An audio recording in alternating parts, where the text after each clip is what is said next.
आई दादा पेट्रोल टाक ना. कितीच कर दादा? 50 कर.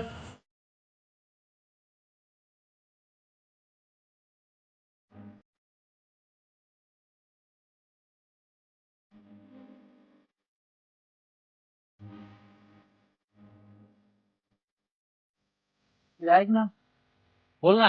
आपण त्याला 50च रुपये दिले. हा मग काय झालं? अरे त्याने आपल्याला 450 रुपये दिले. त्याला वाटलं आपण 500 दिले काय काय राहिलं, त्याला झोपेत सुधारलं नाही काय पण मालकाला पेट्रोल विकायला होतं ते आता. बरं जाऊ चल, आपल्याला तरी काय करायचं. इकडे घे पैसे.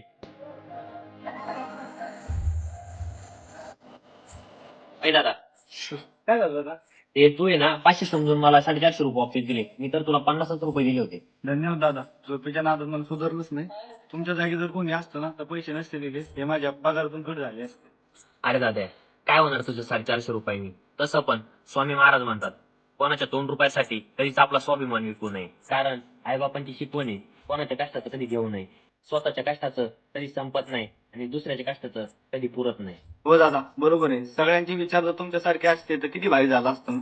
चल भावा लोड घेऊ आणि नको काळजी घे. हो दादा. चल येतो. हो.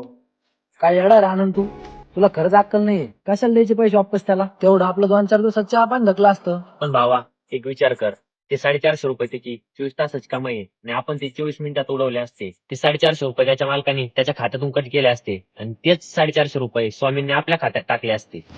हो आनंद, बरोबर आहे. बरं चल सोड जाऊ दे. चल आता जायचं आपल्याला उशीर झाला.